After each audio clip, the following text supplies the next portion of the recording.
ద్వారక శ్రీకృష్ణుడు నిర్మించిన మహానగరం. దీన్ని యాందవల నగరం అని కూడా అంటారు.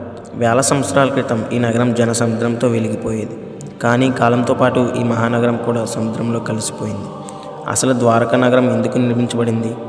ద్వారకా నగరం గుజరాత్ రాష్ట్ర పశ్చిమ తీరంలో ఉంది.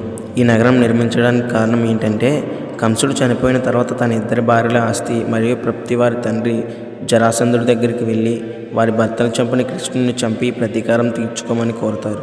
జరాసంధుడు కృష్ణుని చంపడానికి మధుర నగరంపై దాడి చేస్తుండేవాడు.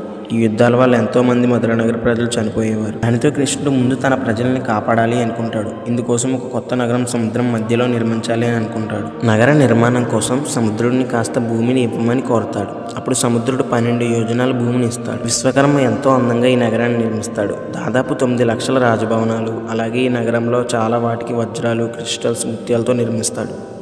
అయితే ఈ మహానగరానికి పెనుముప్పు వచ్చింది. అదేంటంటే కురుక్షేత్రం గురించి అందరికీ తెలుసు. ఆ యుద్ధంలో కౌరవులందరూ చనిపోతారు. అప్పుడు కృష్ణుడు వారి తల్లి గాంధారిని పరామర్శించేందుకు వెళ్తాడు. అయితే ఆమె కోపంతో, నీకు నా పుత్రులను ఏమాత్రం కాపాడాలనిపించి ఉన్నా ఈ యుద్ధాన్ని క్షణాల్లో ఆపగలిగేవాడివి, కానీ నువ్వు అలా ఎందుకు చేయలేదు అని అడుగుతుంది. అప్పుడు కృష్ణుడు తన భర్త ధృతరాష్ట్రుడి పూర్వజన్మలో ఒక హంస అని, అయితే ఆ హంసకి పుట్టిన పిల్లల విషయంలో ఒక పెద్ద తప్పు చేశాడని, ఆ తప్పు యొక్క కర్మ ఫలితమే కంటి చూపును కోల్పోయాడని, అలాగే తన 100 మంది పిల్లల్ని పోగొట్టుకున్నాడని, మరియు ఇది అతని కర్మ ఫలితం, కర్మ నుంచి ఎవరిని తప్పించలేం కదా అని కృష్ణుడు సమాధానం ఇస్తాడు.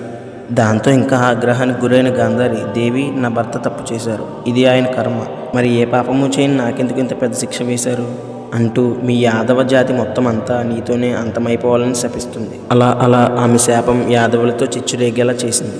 పదవుల కోసం వారిలో వారే గొడవలు పడుతూ ఒకరిని ఒకరు చంపుకునే వరకు వెళ్ళిపోయారు. కళ్ళ ముందే జరుగుతున్న ఈ వైపరీత్యాన్ని చూస్తూ కూడా కృష్ణుడు ఏమీ చేయలేకపోయాడు. మరియు సముద్రుడు ద్వారకాను ముంచివేస్తున్నట్లు ఆకాశవాణి ద్వారా హెచ్చరికలు వినిపించాయి. తన కళ్ళ ముందే యాదవులు చంపుకోవడం చూసి శ్రీకృష్ణుడు తట్టుకోలేకపోయాడు. దాంతో చివరికి అర్జునుడిని ద్వారకాకు పిలిపించి యాదవుల బరువు బాధ్యతలు అర్జునుడికి అప్పగించి తన అడవిలోకి వెళ్ళిపోయాడు. అలా శ్రీకృష్ణుడు ఒకసారి చెట్టుపైన కూర్చుని ఉండగా పొరపాటున ఒక వేటగాడి బాణం వచ్చి శ్రీకృష్ణుడికి తగులుతుంది. అలా శ్రీకృష్ణుడు తన అవతారానికి ముగింపు పలుకుతాడు. నిజానికి ఇది లోక కళ్యాణం కోసమే. ఇక ఆ తర్వాత అర్జునుడు శ్రీకృష్ణుడి అంత్యక్రియలు జరిపి ద్వారకాలో మిగిలిన యాదవ స్త్రీలను, వృద్ధులను, పిల్లలను తన రాజ్యమైన హస్తినాపురానికి తీసుకువెళ్ళాడు. ఆ తర్వాత సముద్రుడు ఒక సునామీలా ఎగిసి ద్వారకాను తనలో కలుపుకున్నాడు. అలా ద్వారకా నగరం సముద్ర గర్భంలో కలిసిపోయింది. ద్వారకా నగరం సముద్రంలో మునిగి కనుమరుగైపోయింది. ఇలా ఈ ద్వారకా నగరం కురుక్షేత్రంలో జరిగిన 36 సంవత్సరాల తర్వాత సముద్రంలో కలిసిపోయింది.